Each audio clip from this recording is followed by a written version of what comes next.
Sobre todo las autoridades lo que están explicando es que los métodos están cambiando. O sea, para nadie es un secreto que entre los puertos sudamericanos, por ejemplo, en países como Colombia, en países como Ecuador también, Perú, Bolivia, países productores de cocaína, que la ruta entre esos países y puertos europeos como Amberes, como Valencia, como Rotterdam, como Hamburgo,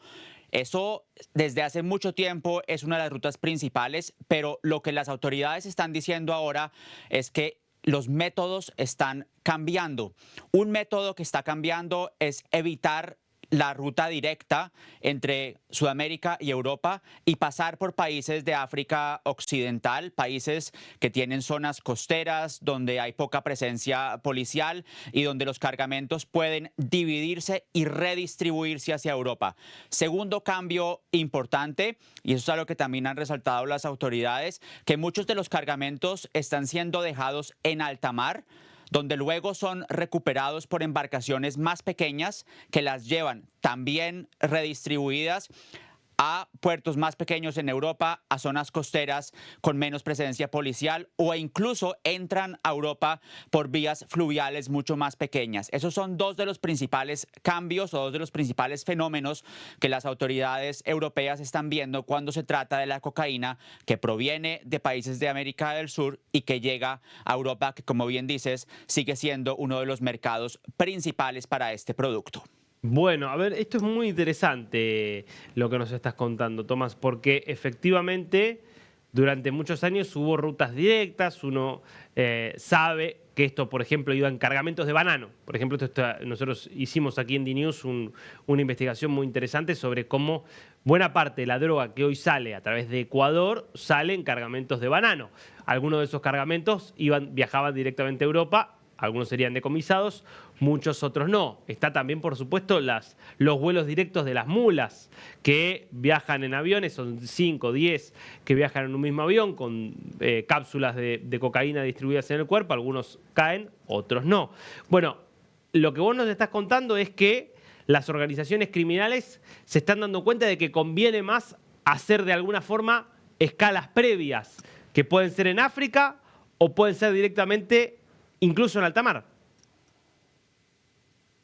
No diría que les conviene más, lo que diría es que les conviene también, porque Ok, esas principales rutas que mencionas, el tema de los bananos, de los cargamentos que vienen en grandes embarcaciones a los puertos europeos, siguen siendo ok. un tema muy importante tanto en América Latina como en Europa. Los principales puertos, de hecho, se reunieron en lo que ahora se llama una alianza portuaria para tratar de identificar no solamente esos cargamentos, sino también para tratar de identificar toda la ruta que viene de Sudamérica. Es decir, los grandes puertos europeos que ya mencionaba siguen siendo centrales para todo el comercio ilegal con cocaína. No se trata solamente de los puertos grandes, incluso hay países como Suecia, que no necesariamente aparece en los grandes titulares sobre cargamentos de cocaína, que este año registró su incautación récord de cocaína y los puertos en Suecia están viéndose afectados por este Mm, tema. Y es que es importante también que no solamente cuando llega la cocaína es un tema, digamos, de seguridad, también es un tema de crimen, porque viene acompañado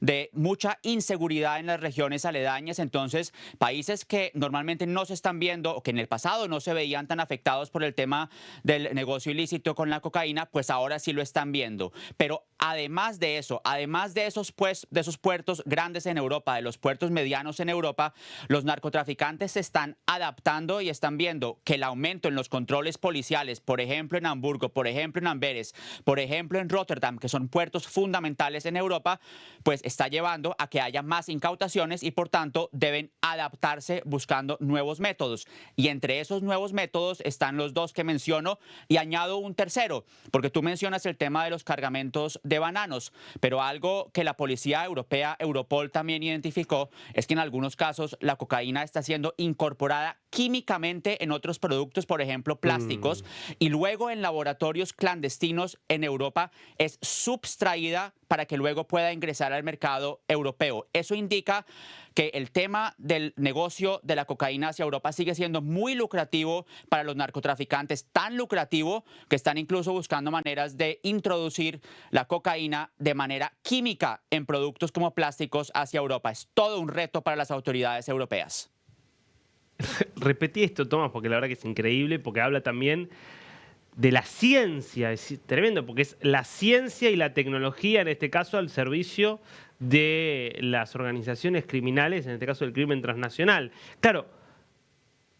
hay una tecnología que permite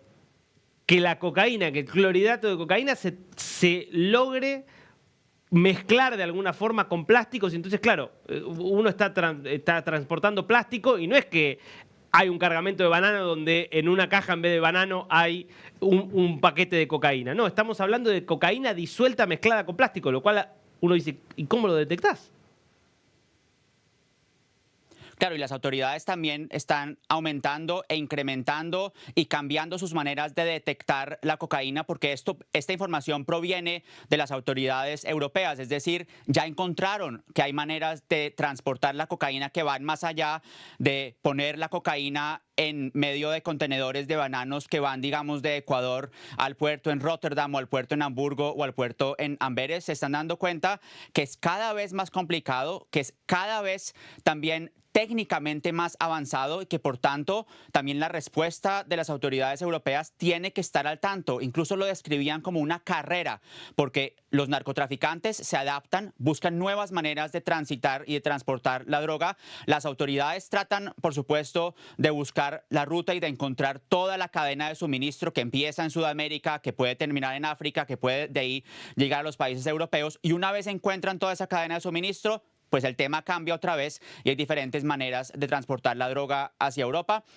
Es interesante que de lo que vemos también de los informes en Europa, la llegada de la cocaína sigue siendo en niveles muy altos, pero también lo que está en niveles muy altos son las incautaciones. Basta buscar los diferentes países. Las incautaciones aquí en Europa en muchos casos son récords. Ya mencionaba el caso de Suecia, que es un país totalmente atípico para este tipo de negocios criminales y negocios ilícitos. Así que lo que estamos viendo es toda una dinámica que está cambiando desde la perspectiva geográfica, la perspectiva técnica, la perspectiva también, por supuesto, de la respuesta policial. Así que es un tema que evoluciona y que está desafiando de manera muy concreta y muy difícil a las autoridades de los diferentes países europeos, y de ahí que la respuesta pase por trabajar más en temas de cooperación internacional, por ejemplo, con funcionarios europeos que van a América Latina, con funcionarios europeos que van a los países africanos, pero también con más cooperación entre las agencias, es decir, la agencia